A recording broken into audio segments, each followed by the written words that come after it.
everyone, Bren here. Welcome back to this week's garden update where I'm going to harvest the first beetroot of the season. Plus we'll take a look at those edible crops I sowed a couple of weeks back. They finally started to germinate. But first let's start off with some beautiful spring flowering bulbs. Somehow these Dutch irises survived the hailstone battering we got this week. There's not a mark on them. I'd say these probably bloomed after the storm and that's why they're still looking pretty perfect. I usually just grow these purple Dutch irises, but this year I decided to buy a few mixed packs and I'm really happy I did that because they've turned out really beautiful. I love the different colours here in the one container with the backdrop of the polyanthus and some lovely little pansies over there too. If we take a look over here, you can see one of these Dutch irises is just starting to bud up with a little bit of colour here at the tip.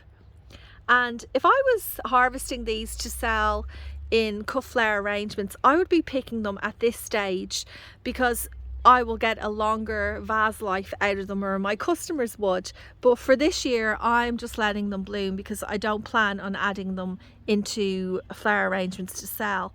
And interestingly enough, or I think it's an appropriate name, this is actually called the pencil stage. I made an exciting discovery this week out here in the beetroot patch that I've been looking forward to showing you. So the foliage here has grown quite a lot over the last 7 days, and like what I've done many times before, I decided to have a peek down here below to see how the beetroots are growing.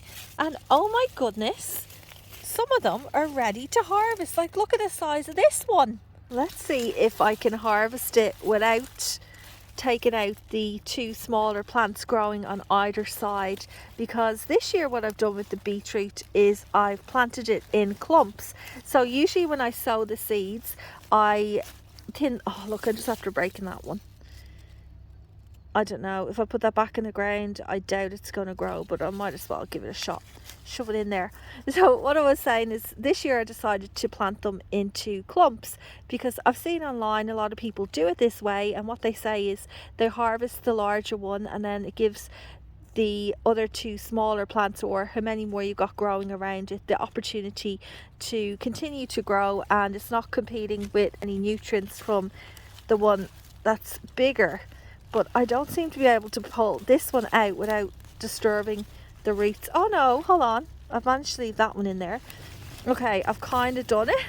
Maybe there's an easier way of doing this. If anyone knows, if anyone's tried this method before, please let me know. But look at that. It's been well worth the wait. My first beetroot of the season. Look who I just discovered here in the beetroot patch. It looks like a stink bug, is it? Possibly. And then there was something here I quickly noticed on the back too. Is that an egg?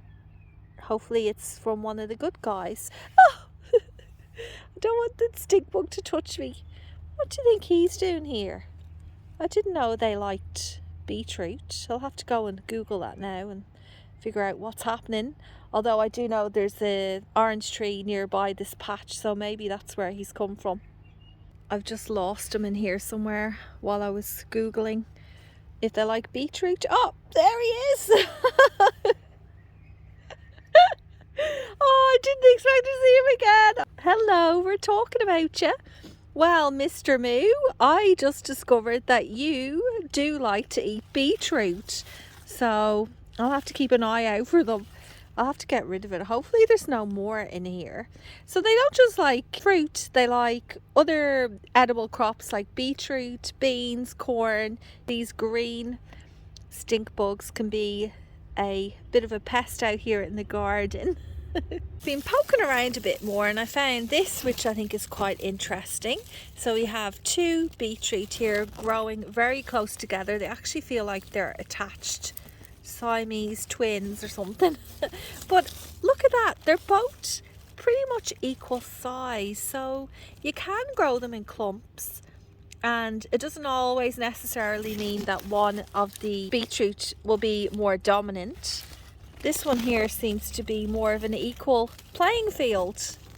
The apple trees have been slow off the mark this spring compared to previous years, but they're now finally starting to flower. I've done a bit of pruning on this one particular tree because I have put some raised beds underneath its canopy, but I'm thinking I might need to cut off a few more branches because this is going to be the money maker this year. Full of cut flowers. As many of you know, I have a small business called Bren's Blooms, and this is where I've planted a heap of Snapdragons, Status and Feverfew. It's been a while since I've shown you this Feoji tree, which I transplanted about a month or so ago, and as you can see, things are not looking good. A lot of the leaves, or nearly all the leaves, are wilting, browning and falling off. I'm going to keep the water up to it, but I don't know if it's going to survive, unfortunately. And since I'm talking about the transplanted trees, here is the lemon tree, which is looking all right, I guess. I've got higher hopes for this one because I feel like it should survive. I mean, I still see a little bit of green on it, which is a good sign. I don't know. We'll see. Maybe I should invest and buy a little small lemon tree in case this one doesn't make it through. Hello. Are you hanging out under the mulberry tree? Actually, I'll show you that in a second. It's got lots of berries on it, but I highly doubt we're going to be able to eat many of them because the birds seem to always snatch them first. And when I say birds, I'm not talking about the chickens. You know who I'm talking about. The wildlife, the cockatoos, the lorikeets. Let me see, where are the berries gone to? Oh, come on, don't say they've taken them all already. I can see a few down here. See? On the lower branches. Oh, there's one. Oh, it just dropped. I'm sure the trucks will get that one. Oh, these are looking pretty puny. I don't know what it is with me and fruit trees. We never seem to get decent harvests off them. Everyone else grabs them before us humans do. Oh yeah, there's some more up here. Actually, there's quite a few. Maybe I need to give it a bit of a water to help them plump out a bit. I just noticed there's loads of these borage seedlings, which I'm not quite sure whether I'll dig up or just leave be. I do like borage, and so do the bees. They absolutely adore it. But it can tend to spread quite a lot around the garden, and I'm not sure if I really want much of it this year. Snowflake has come over now to say hello. Do you know something that you might be able to help me with? So this is the mulberry tree, and when I planted it originally, there was 2 big stems that since have kind of turned into trunks. Do you reckon I've accidentally, unknowingly planted 2 mulberry trees close together? One of my friends suggested that that was a possibility, and I think she might be right. Like, look at that. Is that normal, or is this a case of putting too many in one spot? Here is the ever-growing seedling area. I actually moved them all a couple of days ago. I had them out in a different section, but the blackbirds seem to be scratching and digging some of them up. So this spot, so far so good. They haven't gone near them. I have gone through the list of what I'm growing before, but in case you're new to my channel, I'll pop it down in the description so you know what plants are in this space. Now, most of these are cut flowers. I think these 2 trays are the exception. I've got some edible crops in here. These are all my tomato plants, which I said to you last Friday I was going to pot on, which I have done. Oh, there's also some chilies and tomatillos in here too. And speaking of edible crops, at last my seeds have germinated. So here I've got some golden wax dwarf beans. Look at that, beautiful and healthy. And then here I've got 2 different varieties of corn.